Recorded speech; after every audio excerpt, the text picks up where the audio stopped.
With me today, we have 4 firms that each placed first in their respective categories.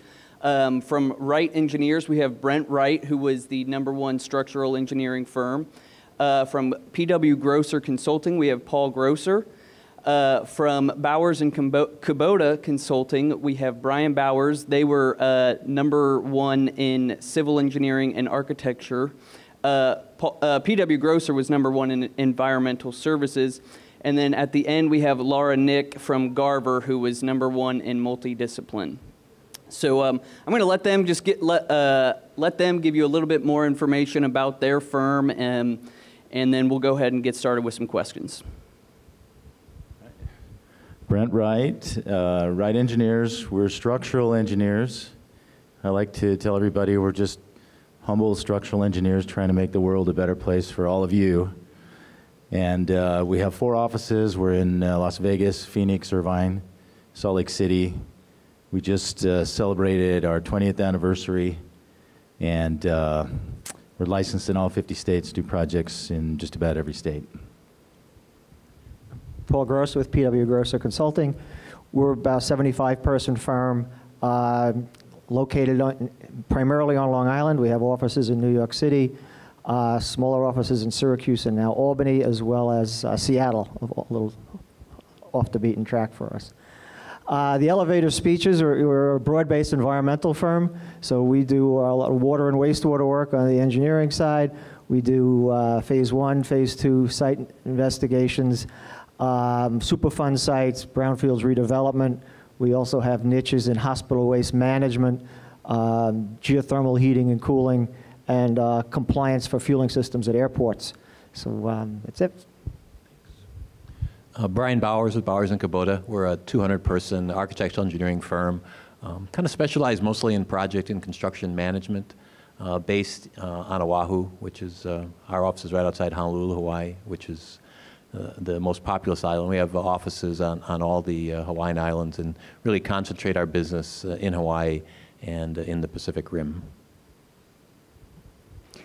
So I'm trying not to be intimidated just sitting up here next to these 3 guys. I'm the only one that my name is not on the door, and CEO is not after is not my title. So I'm happy to be here to represent Garver. My name is Laura Nick, and I'm the corporate communications leader. Garver is a civil. I want to say we're 99. That's my biggest selling point right now. Is we're turning 100 next year. We're based in Little Rock, Arkansas, but we have 27 offices and 575 employees now. But heavy civil infrastructure is our focus. Okay, thank you very much. So first question: each of your firms placed first in your respective categories.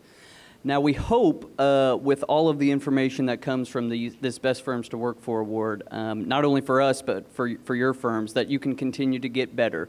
So as #1 Best Firms to Work For, how do you manage the process of taking the employee survey data and continuing to improve your firm? Sure. So we every year, then when we get the results back, then we look at, we track like the big things that we heard.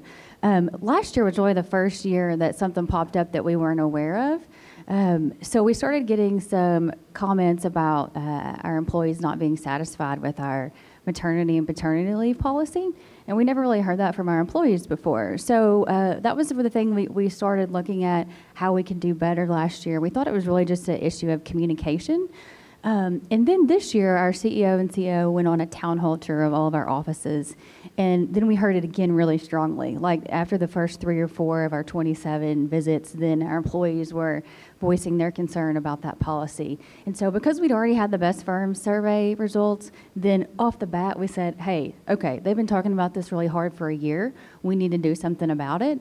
And so Dan and Brock, our CEO, immediately said, okay, we're listening, and we're going to come in and make this a better policy. And then our employees said, hey, thank you for doing what you do and listening to our feedback. So I think it's really important that we communicate, yes, we're listening to what you're saying, and here's what we're doing about it. Kind of similar to what Laura said.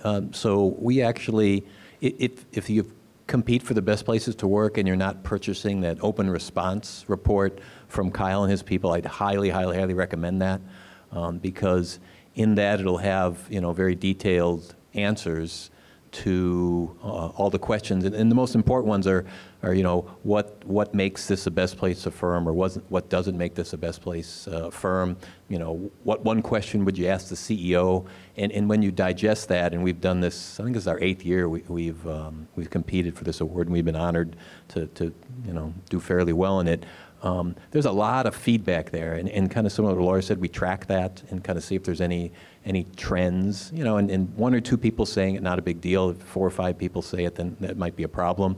And so I think if you're a best place to work, you got to have a culture of continuous improvement. So I think it's already ingrained in your culture anyway, and listening to the employees. And then we hold twice-a-year meetings. In addition to this, we also compete for the best places to work in Hawaii, which is a little different survey, but the good thing is they're exactly 6 months apart. So we have 2 data points every year.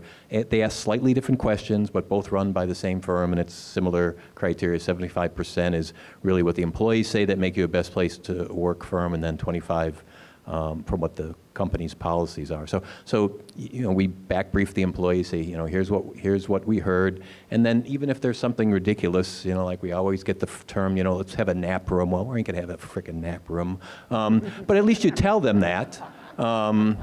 And so you're listening to, like Laura said, you're listening to them, and you report back, and with a reason. And so I think they just want to be heard. And then if it's a good idea, then we'll go ahead and implement it. So I think that whole idea of a continuous improvement culture is something that you want ingrained in your company.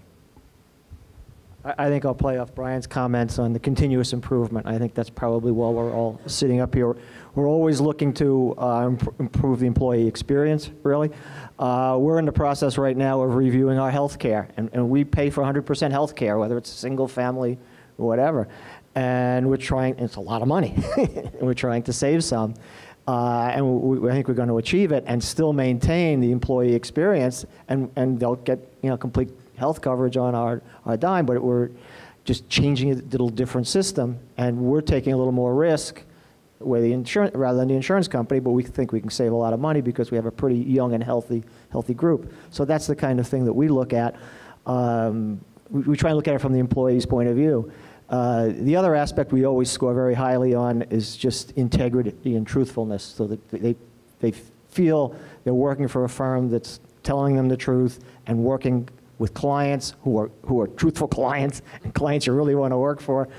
We talk about improving the quality of our clients all the time. So those kind of things. So we're always kind of looking from their point of view as well as ours, and trying to help them feel comfortable. Oh, I would definitely agree. If you don't get the survey results, you should get it. Very helpful. I think every firm that's trying to be a good firm probably is going to get mostly positive feedback, but it's those small things that the small comments, not the nap room, but other comments that can really be helpful to maybe make a little improvement. Some of our feedback that we saw we had areas to improve was on communication. So we implemented better, more formal one-to-ones where every employee has a mentor that they can meet with regularly. And one was about maybe some paid time off for maternity and paternity leave. So we looked into that and realized that was something that maybe we were behind the curve on. So there seems to always be something that you can add, and that report is a great way to find that. And then on top of that, you can only throw so many benefits and perks at your employees if you're not making money. So along with, I guess, nap rooms or whatever, if that's what somebody really wants, and adding great benefits, you got to make sure that you're bringing in the projects that will allow you to grow and be profitable and keep your employees interested and engaged and excited. Yeah, I think, you all are all number ones, but continuous improvement, I think, has been a trend across the board here. So And I'd like to just say, if anyone has any questions for any of our panelists, feel free to raise your hand. We'll get you the mic, and you can go ahead and ask them. It's a pretty open forum. So now moving on, recruitment and retention continues to be the #1 issue firms are facing. There's I guess you could call it a talent shortage right now. So what are your firms doing to make sure, one, you're recruiting, and then two, retaining those key employees, making sure that they aren't wanting to go somewhere else? And we'll start with you, Brent. Well, this is a true story. You're probably going to think I made this up, but we hired 3 brand new graduates from schools we weren't recruiting at all. And when they came to, and they were top recruits, and when we talked to them, the reason they found us is because we were listed on the Zweig Best Firms list. So we would never have gotten them any other way. We weren't looking at all in those schools, so, and they've turned out to be fantastic. So right off the bat, if you're looking for new recruits, and each of them told us that they were on Google searching for best firms to work for. That was their criteria. So, and then just one more thing as far as retention. One day, there's an engineer in our office overheard a phone call across the cubicle, and the conversation was something like, "No, I'm not interested. No one else in our firm is interested. We're #1 in the nation." So that's a great thing. If you're ranked on, if you're listed by a reputable list as being a good firm to work for, that goes a long way, both to get new people and to keep your people, because as you all know, everybody's after our people. Yeah, we spend a lot of time on recruiting, and it's part of the networking that we do as an organization. So we've got a relationship with Stony Brook University, and I'm on their Civil Engineering Advisory Committee. We're doing providing projects for their senior capstone projects. So we have an engineer work with their students. So we have this relationship, and they know about us, and we also advertise that we're #1 on the best firms to work for. So that's good, and we also recruited a number of other colleges. We're also finding now, the networking of getting our people out, involved with professional societies, as far as recruiting project managers and the like, we're being pretty successful. We're recruiting very senior people, and it's a competitive situation out there. But we're finding we're taking advantage of other firms that are failing. We're seeing firms failing for lack of transition strategy. Either they just, we had one firm, one partner was 87, the other was 73 or something, or 83 or something, odd, big numbers, and the one guy gets indicted and the company just kind of implodes, and we start pulling some people off of that. The other firm, we just hired someone yesterday where there was no ownership transition, and through a lack of transparency, there wasn't any indication that there was. She said they might have gone to some venture capitalists or something for a little bit, but she didn't know. So there was this lack of transparency. And we were able to pick her up, essentially at no increase in pay or anything else. She came right over and she's bringing a bunch of clients. So being out there, being known as a great firm to work for is really important, and just taking advantage of these opportunities when they come up. Yeah, in addition to the Best Place to Work, which is a great recruiting tool in itself, like Chad said this morning, our biggest source of new recruits is the employees. And if you don't have some kind of incentive for when employees refer somebody, a monetary incentive, I would highly encourage you to do that. We started that a few years ago, and that's been very, very successful. And it's kind of a tiered process where, the harder to find positions are paid a little bit more than the others. And it has to be significant. It can't be like $500 or something. So we do that, and we pay it in 2 increments at 90 days to make sure the person is still there, and then again at a year. So I wouldn't give it to them all up front either. I would at least wait at 90 days. So that's been very successful. Hawaii's kind of a unique market because it's kind of closed, high barriers to, to bringing in new people. So we found that to be good, although we have used some recruiters in the past, marginally successful. On the retention side, I would highly encourage you to just make sure that you're always looking at your benefit programs. And it's not a bad idea to if you're not collecting the data from the best place to work, is survey your employees about what benefits are important to them. Because the market's changing, and it's not just pay, it's obviously total compensation, and kind of similar to some other firms, we pay 100% of people's health care. That's including the family, which is a huge expense.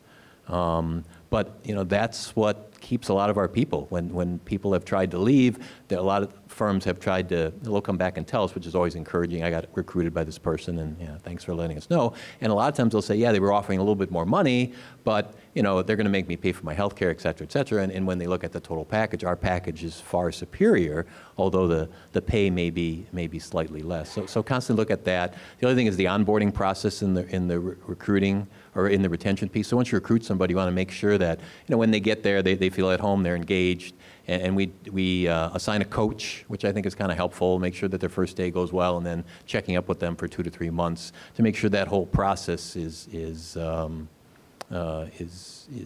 satisfactory. So I think we never stop recruiting, and what I mean by that is we're constantly still pursuing our own employees, constantly communicating with them. So I came to Garver to start the recruiting program. They were a 225-person firm then, and they had all these great assets. I mean, that's why even Garver showed up in my Google search, because they had all these great assets. But once I got there, I realized they weren't talking about them, and they weren't letting their employees talk about them. So they weren't selling to potential hires as hard as they were selling to potential clients. And so one thing that we did, I think that really helped us in the height of our growth, which I still, maybe we're still in, but was lining up our recruitment team and our HR team very, very closely with our communications and marketing team so that they were all saying the same messages. So whatever we were saying to our employees, we then saw them go out and say to our clients, and our clients would say, oh yeah, well, we heard about your great thing at Garver, we heard about your big annual meeting, heard about your awesome gym, and then they say, oh, you got the happiest employees. Everybody's so happy at Garver. We see what you're doing. And guess what? Then they give us more work. So that's the cycle. So we keep pumping all this investment into our current employees and our potential employees, because then that cycle keeps coming back around to us. And that's the best part of our recruitment and retention tools. Great. Well, I heard a couple of you mention, compensation and benefits packages. So, Brian, I'll start with you on this one. How is your firm making sure that you're staying competitive as far as total compensation, base or pay, as well as benefits? How are you making sure you're competitive with the market? Thank you. Good question. I know there's national surveys out there, and I think Zweig does a good job of kind of compiling information. So we're looking at that. What's more important for us, though, is, once again, because Hawaii is kind of unique, as I'm sure all the other places you work are unique, is the local surveys. And the local chapter in Hawaii of American Consulting Engineers Council does a good job of doing surveys every year. So we're constantly looking at that. And then emphasizing again to the employees that it's not just about salary. We give twice-a-year bonuses. We have a lot of other benefits, a 401k match, we're an ESOP, so that's all important. But like I said, the healthcare piece is huge with our employees, and we don't discriminate. So even secretaries or our administrative people get fully paid health care for their entire families, to include medical, dental, drug, et cetera. So it's constantly, once again, looking at the marketplace, where are we in comparison to everybody else, and then adjusting your programs to make sure that, you're competitive with the other firms out there. And then communicating at the employees is that, a lot of them don't understand that the healthcare piece is, $1,500 per employee if it's a family, something like that. A lot of them have no idea that. So we put out a brochure and says, these are all the benefits you're getting in addition to your salary. And I think they're frankly shocked at that. that's you know, what you're getting in total compensation. So concentrating on the total compensation piece, you know, versus just the salary, I think is very, very, very important. Yeah, we do the same, very much so. We're always selling total compensation. We're not selling salary, you know, and every year each employee gets a total compensation sheet that says this is how much I made in salary, this is how much your health insurance was, this is how much your ESOP contribution was made by the company, this is how much, you know, tuition reimbursement was if they had that.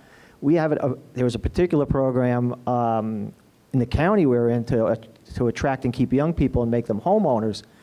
And the company would give a loan, essentially it's a forgivable loan to the employee, and through the county, it would parlay into about $70,000 for a new house. It would allow them like $35,000 towards a down payment and another $35,000 towards improving the home before they moved in. A huge benefit that, you know, most people don't get to see. Happened to be the location we were in, helped it out. But those kind of things, we would put that down there, and when we attract new employees, we don't give them, this is your salary, you know, and it's for 40 hours or whatever. We'll go through, this is your salary, and this is what you'll get for your health insurance, and this is how much the other benefits are and what their value is, so that they can see what they're getting. And we're hiring people for less salary than they're being offered, but when they look at the total compensation package, it's significantly different, and we're much better. And we've had people take pay cuts to come to us, you know, largely for the improved benefits and a nice place to work. We've had people leave firms because they get great big bonuses or great big raises, and then all of a sudden they were asked to do a lot more than they had bargained for, and maybe was pushing the envelope too much for the individuals, and they said, nah, I really shouldn't be doing this. So, like I said, total compensation was where it's all at. Yeah, I wish there was a website you could just go to and it would tell you exactly what to pay somebody. We look at different surveys. There are all kinds of surveys, as you know, and gives us data points. We get more data points when we talk to our employees or when we're trying to recruit. It's an easy way to find out what the market will bear. But I think there's always somebody willing to pay more. So that's why I think it's so important that in addition to educating your employees on their total compensation, there's all the intangibles, a great place to work, a feeling of belonging, security, a feeling that their career is got potential for advancement. Those are all, you can't put a number or a price on those, but those are, I think, really important, and feeling like they're part of something that's bigger and more important than just going to a job and getting a paycheck. So that's, I don't know a magic answer to that. Great points.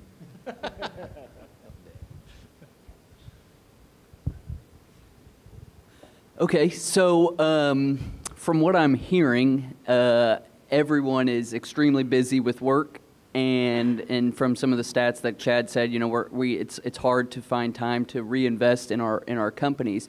Well, one thing employees really like is the investment firms make in their training. So how does your firm or each individual firm up here, how do you handle balancing busy schedules with making sure that your employees are on top of their training or are getting all the training that either they want or that they need?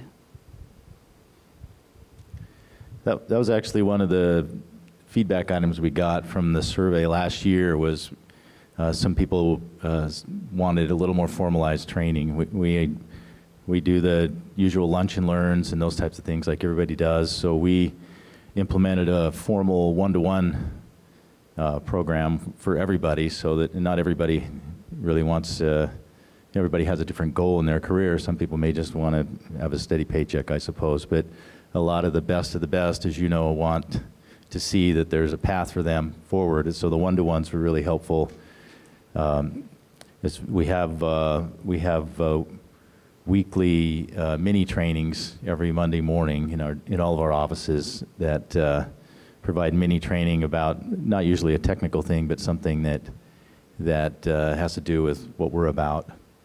And then one of our business partners has set up, since we're structural engineers, and in most of the states where where our office is located, they have structural engineer licensure, and so we set up what we call the Path to SE, where it's a formalized training program where they can go and work with their mentor to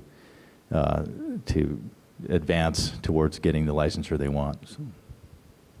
Yeah, training's like communication. There's never enough of it. And we got carried away for the first 6 months of this year. We had a ton of training, and it actually impacted productivity. And we were buying lunch at every training thing, so we were buying lunch for everyone like every day of the week. So the second half of the year, we've kind of cut back a little bit. But lunch and learns, internal training. We have people making presentations on either their projects or different issues that they deal with, so the whole company knows what's going on different things. I give what we call the PWGC 101 course periodically for new employees, just what's the company all about, what's our goal, what's our mission, what's our values, how we treat people within the organization, how we treat clients, that type of thing. So we keep trying to do it over and over again, and I hope some of it sinks in. Yeah, when Paul said about it's like communication, you can never have enough of it. So on our surveys, I think the same person writes every year, more training. That's all he writes, more training. It's if Mark was here, he'd say more bacon. You can't have enough of that. And I come from the Army background where everybody kind of got the same training, but I think that training has to be very individualistic, and unfortunately, when they're busy, I think employees, they want more training, but yet they don't have, I like that phrase, path to SE or whatever. I think you got to kind of coach them and mentor them along. Our mentorship program kind of helps that with coaching and mentoring employees as to, okay, if this is the path where you want to go, or if this is where you want to go, here's the path to get there. Because although they want training, that sometimes, I always stand up in front of the group at these annual meetings and say, we have never turned down a training request that's reasonable. And almost we've never turned down a training request. But a lot of times employees don't know what they want. So, kind of helping, coaching them along, and then also incentivizing them again. So a lot of our people in our firm are technicians, so they're in the field and they have certain certifications for structural concrete or special inspections and all that. So if they we communicate that if you get certified in these things, you get a $500 or $1,000 spot bonus, and it's amazing how the number of accredited people went up, which makes us more valuable to our clients. Because now we have, people that are maybe, certified in multi-things. The client doesn't have to pay for, different special inspectors. We have one person that can do all that. So it kind of feeds on itself. But, that incentivizing people, really works. I think I read somewhere that, people do almost anything as long as it's like more than $10. For a $10 gift card, that takes people's, that gets people's attention. For $500 or $1,000, trust me, they're gonna try and go and get that certification. Where if you're just telling them, yeah, it's good for you in your career, especially a 25-year-old or a 30-year-old, it's just kind of goes one ear and out the other. So don't underestimate some of these incentive programs. We've really tried to focus on the overall education of a person. So not just the technical training, I think we do a pretty good job at that, but through our wellness initiatives, then we have tried to offer more, and really the focus has been on reading, which sounds pretty simple, but we have created, each office has a book swap, and so that's also given opportunity for somebody in that office to be seen as a leader doing something else. So they have to set all the book swap up, facilitate that whole thing, send out the information. And so that's also let us see like those lower level people, giving them a different opportunity to be seen in front of their peers. And then the other thing is we've created a leadership book list. And so our leaders are reading different things, and we put that on the internet, and they make comments. They send it out. Like a lot of times they'll send a note, send this book with a personal note to an employee, and that means a lot to them. But we've also seen incentivizing those employees to read too, and giving them points back to our wellness program, which gives them more of a discount on their health insurance, gets them reading different things, and we've got a really positive result of that over the last year.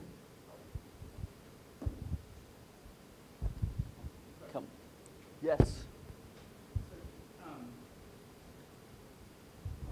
So we work in an industry that requires extraordinary effort a lot of times, and it also has extraordinary opportunities. But it's not only important to capture the hearts and minds of our team, but also it's important to somehow make a connection with that spouse back home. I'm looking for, and also that will influence a person's willingness to go somewhere else or willingness to not go somewhere else. So I'm just curious about any creative ways you all, it kind of goes in the communications line, really. How do you connect in creative ways with the spouse or show how can the spouse feel like, man, I am so glad that my husband or my wife works there?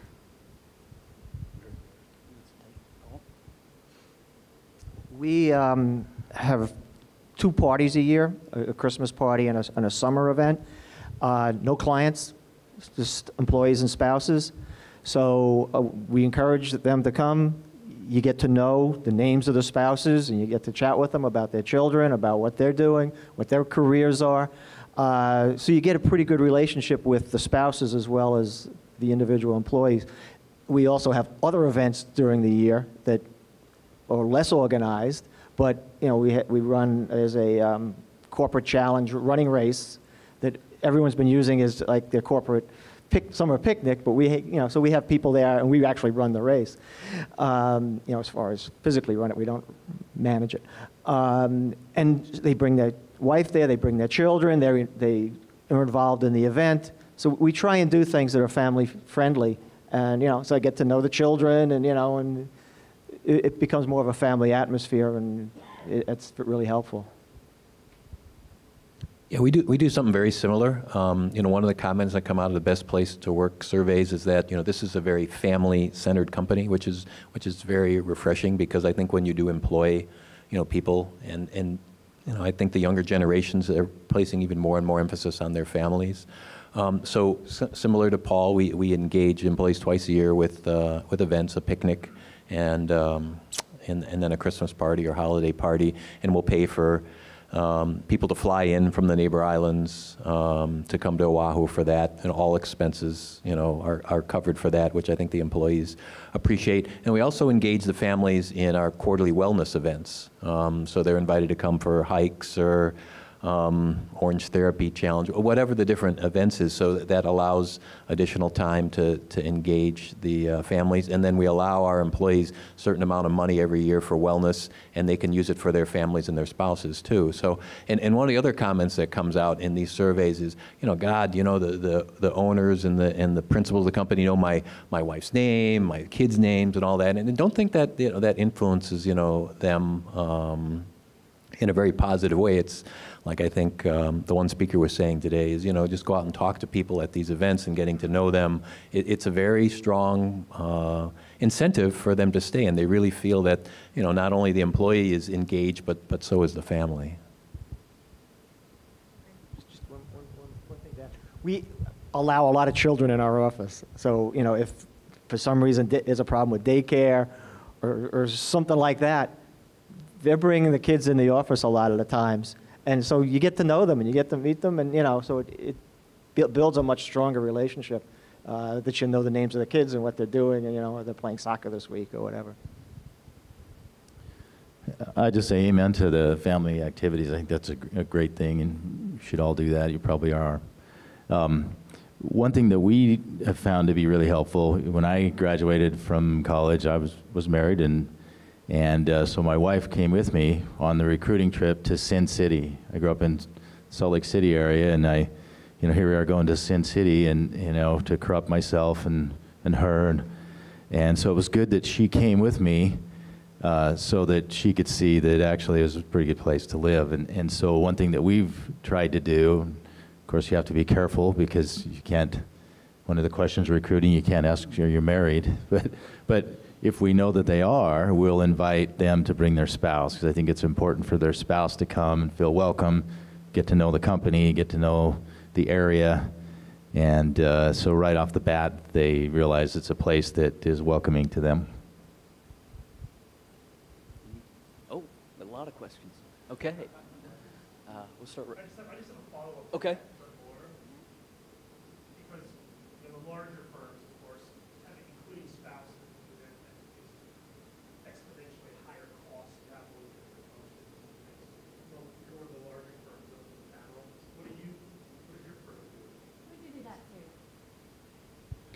We do that too.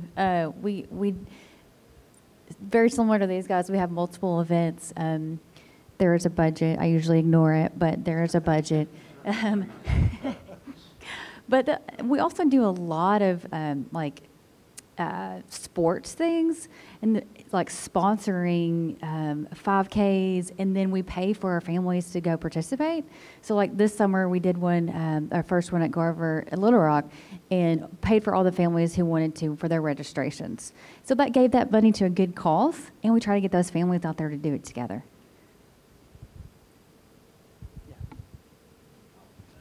Okay. I heard a couple of y'all say that you sort of gauge the benefits that you provide and make adjustments. Do you ever make adjustments down? And specifically, one thing we did, and we still kind of get comments every now and then, although I feel like we did it for the right reasons, is we took away overtime. I didn't like the way it was operating. We took it away. A lot of engineering firms offer overtime. So I guess two questions. One, have you ever taken away a benefit? And how'd that go? And then two, do you guys offer or pay overtime? And then one more thing. This one's simple. A couple of y'all mentioned maternity, paternity leave. Can you provide specifics on what you actually provide? Because when we looked through our Zweig comments, that was in there 2 or 3 times, and it caught me off guard. I didn't realize it was a thing. Well, I realized maternity leave was, but paternity leave, I didn't realize that was a thing people were expecting, but they are.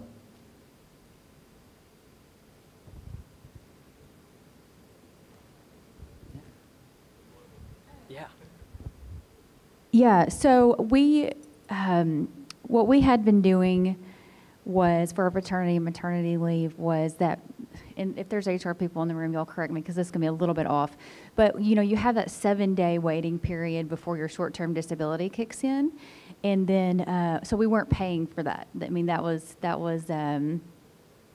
just you're taking vacation time or you're taking sick time or whatever, and so basically we just said, okay, we're gonna pay you for that week. And so outright. So you're not taking time off. It's not going against your sick or vacation time. We do pay overtime. So we pay all of our staff. So administrative staff, technical staff is all paid overtime, either straight time or time and a half. And we use that in recruiting big time.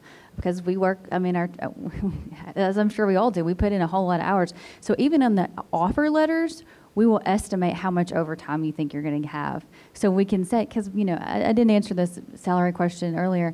We know we're not that competitive. I mean, you're going to go next door and get paid somewhere else. But we also push those benefits so hard because we don't focus on that one number. But overtime is a big part of that package. And so off the bat, we'll say, hey, we think you're probably going to work 5 hours of overtime.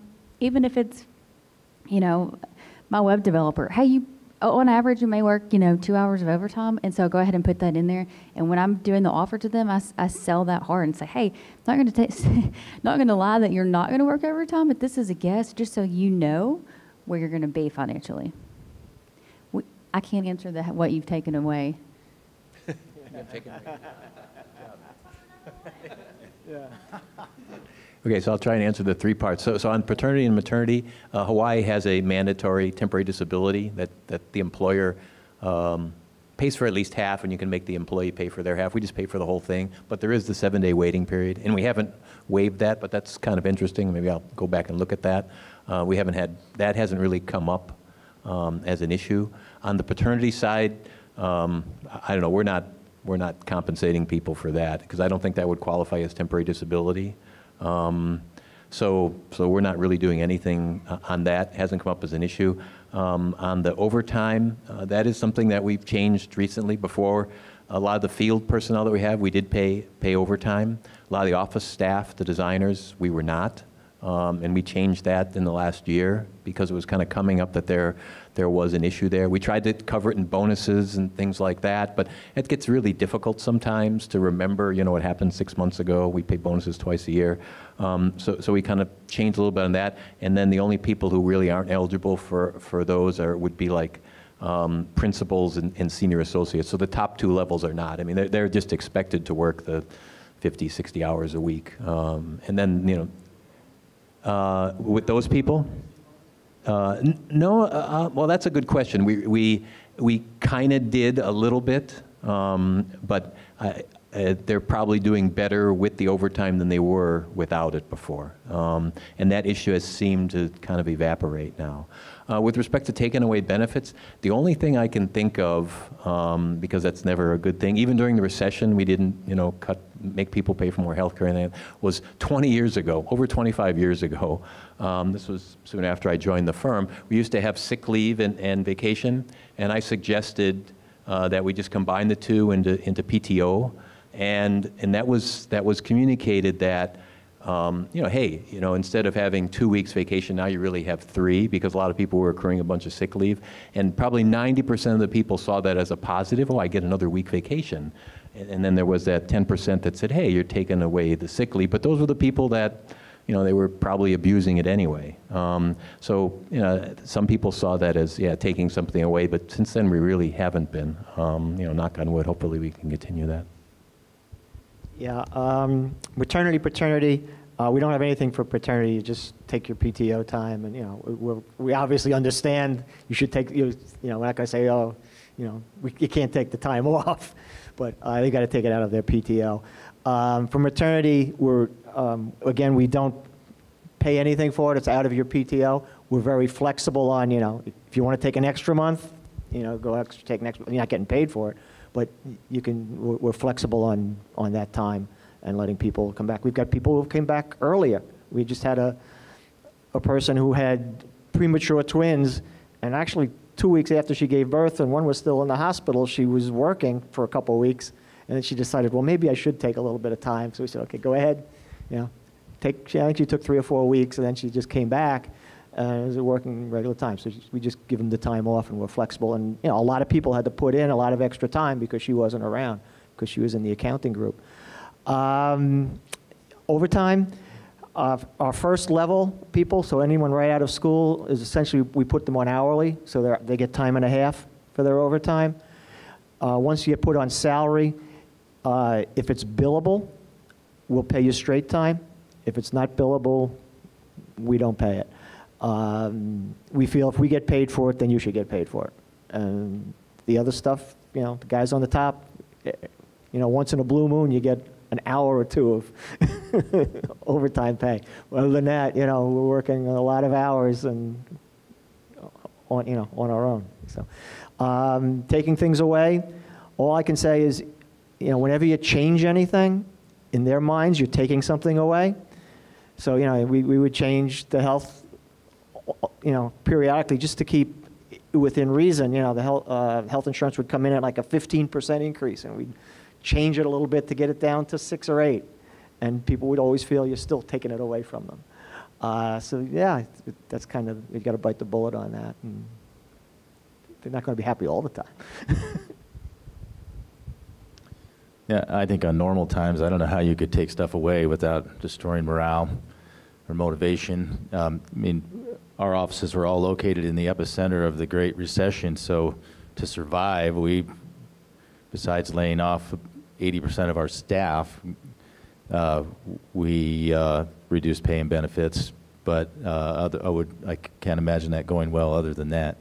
People that remained were happy to have a job then. I mentioned that we added paternity, or we call it paid family leave, because we realized that we were behind the curve on that. It's not much, and it's not like we have people having babies all the time anyway, but it means a lot to those that do. So it's really a low cost benefit that can mean a lot to some key people if they're having kids. And then what was the last one? Overtime. Oh.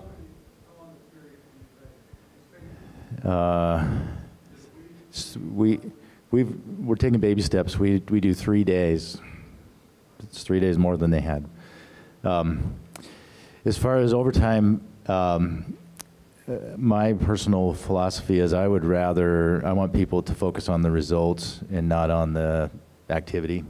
It's not a badge of courage to work 70 hours in a week. I'd rather you get everything done in 40 hours and go home and see your family and have a life. So So we only pay overtime to those people that we have to.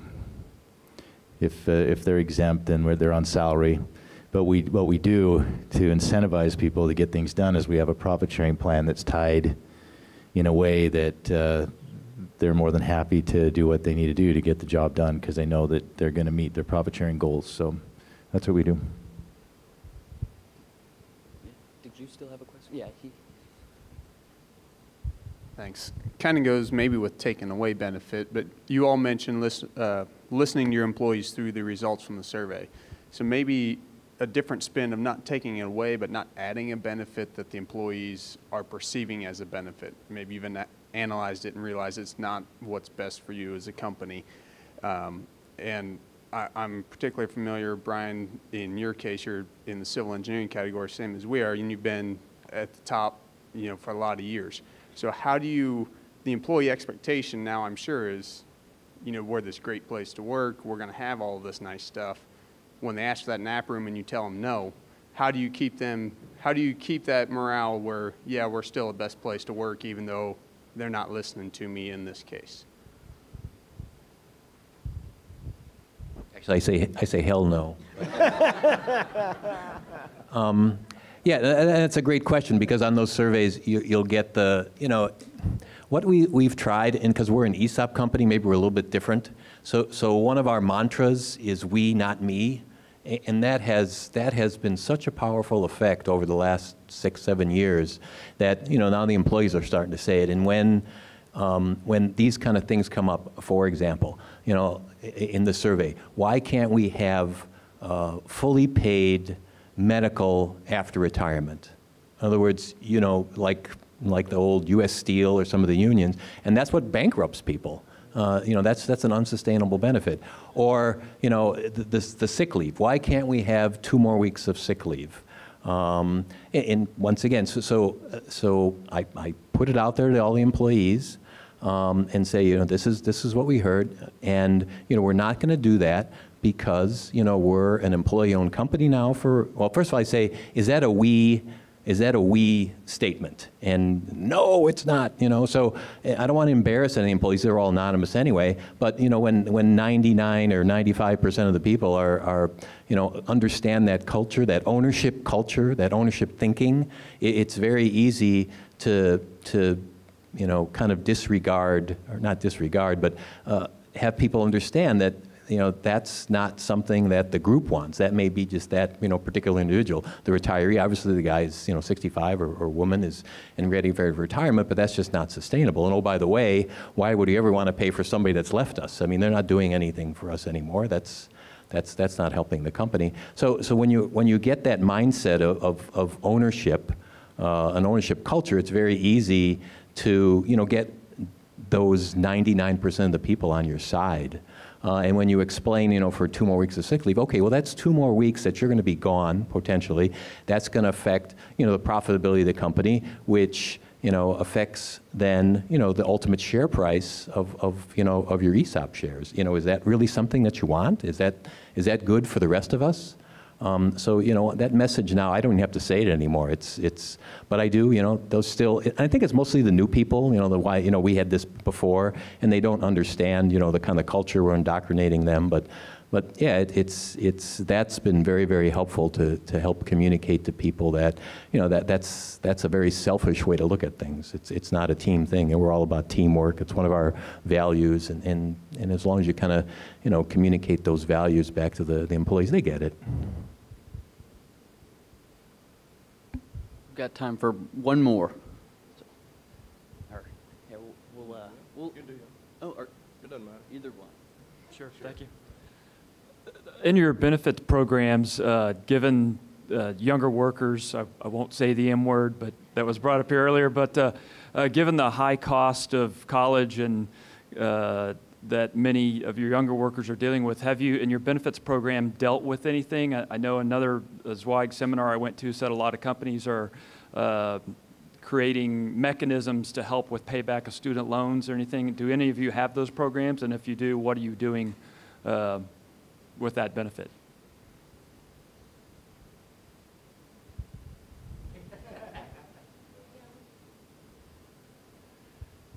We do have tuition reimbursement. So if you're pursuing something while you're a Garver employee, and we have had probably the last year a small handful, half a dozen of people that were maybe in a technician role and went and pursued their PE. And so we then set up a program where they have to work out their schedule. You know, they still have to be accountable for their 40 hours. But then I think it's like 25%.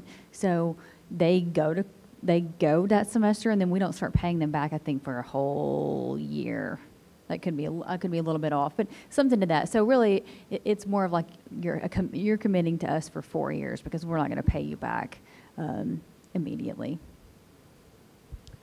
Yeah, well, maybe two parts of that. So we do a tuition reimbursement program also when you're an employee, and it's geared toward, you know, what the one semester cost of tuition at the State University of Hawaii is, like $4,000 a year. And there is, if you leave, you know, within 2 years after that, then you got to pay us back. But I think you're asking about kids out of school going back and paying off their student loans, right? Yeah, and I just starting to hear this. I went to I forget, it was another conference or something, and someone asked us, you know, are we doing that? And I was totally taken aback because I had not heard that. It's almost like a signing bonus. You know, so we're not a professional sports team. But it's apparently something that other firms are doing, and we're not doing it yet, but that's something that kind of hit me as, hey, maybe we need to look at this. Rather than that, what we've been doing is kind of what Mark said at the previous panel. We're really concentrating on the interns and trying to build, you know, get interns into the company. I think we had 7 or 8 this year, and trying to grow that bench strength so you don't, you know, necessarily have that having to recruit them and pay for their college, you know, as a form of bringing them on. We want to kind of grow them from when they're sophomores or juniors or something like that. But I have heard the same thing. Other firms are starting to do it now, given the competitive nature. But I don't know if you guys are paying for it. No, you know, I've heard it as well, and there are, I think, you know, major financial companies in New York City are, you know, paying off people's student loans, and they're paying them $120,000 a year too, which is not even close to what we're going to do. But it's something that's got to be on your radar. You got to say, you know, or do you know, is it that going to turn the table for someone who's really good, and you want to say, look, I want to give you a signing bonus, and I expect you to pay off your student loan. My personal experience with giving money to my kids to pay off student loans is they don't pay off student loans because it's the lowest rate that they've got, so they pay off other higher rate, either credit card or, you know, part of their mortgage or something like that. So you know, student loans are pretty good rates. Tuition reimbursement, we do that. It's got to be pre-approved. We pay up to, I think it's based upon your grade. So I think if you get an A, you get like 80, we pay up 80% of it. B is like a 60% and C is like 40%.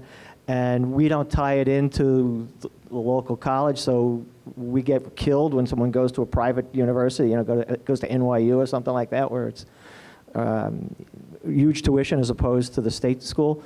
But you know, we bite the bullet on that. We do pay that, and again, so the spring class that they take that's done in May, we won't pay it till Christmas time. So you know, they've got to show that they're going to be around for a while. They're just not going to quit in July after they're just finishing the course, and we paid them off in June. So that's how we do it. No. I hope the world never comes to that. We do sometimes assist somebody who maybe is taking a class at a university that will benefit them and us. But we're an engineering firm, not an education firm, so we'll provide training, but they need to get their education before they come work for us. You know, out of curiosity, any firms in the audience doing that? So you are, and you're paying to help them pay off their student loans. On certain ones. No, is there a dollar cap on it, or? No.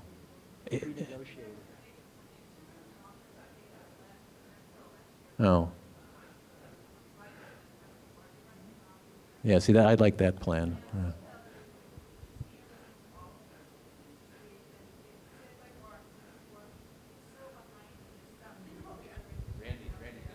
Yeah, it is. And you heard what I told you before. We actually, so it is changing, and I respect all of you guys. Totally disagree. You got to get on the ball with this because, first of all, number one, average student coming out of school, $35K in debt.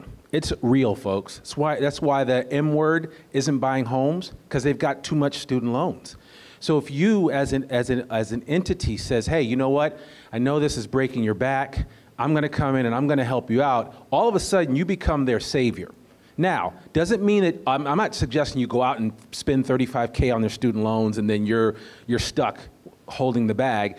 It's something that there's a recapture provision and you set it out over time. It is a retention tool. You can pay Chad and John and I 25 or 30K to go find you somebody, but you can also pay somebody $5K a year over 5 years or over 4 years, and before you know it, they've been with you for a while. Now they love you because you've helped them solve a huge problem that they all have, and then it becomes a whole different thought process. Now, let me take it a step further. There are companies out there that are doing this, and they do it all for you. So you're not sitting there having to have your accounting firm take their time to create all of this. Gratify is one program out there that does it. I've actually already encouraged and had some design firms go to Gratify to set up a program for themselves internally to pay a portion of it. PwC, I mean, there's several dozen firms, obviously there are Fortune 500 firms and others that are already doing this on a regular basis. It is going to become a regular option and a huge retention tool across the industry. So in order to compete, as we want to do in the design space, we have to get ahead of the curve and start thinking about other creative ways to create retention tools and not necessarily always have to pay a recruiter or anything, heaven forbid, right? But to create opportunities to give people some of their life back. And one way that you can do that is by helping them out with their student loan debt. And I would venture to say it's not so much, oh my God, I'm going to pay this money and I'll never see it back. You can measure the return on investment over a period of time. And no one's ever suggesting that you put out all this money up front, but there are tools in place that you can get right now that actually work. And as soon as Congress passes the bill that will take away the tax issue, then it will become even easier to do. So, it's just something to consider. All right, thanks, Randy. Unfortunately, I wish we could keep going, but we're going to get kicked out here because we've got the reception in this room at 5:30, so we got to get everything set up. But I really do want to thank Laura and Brian and Paul and Brent for being on this panel and giving us some insight. So why don't we give them a quick round of applause.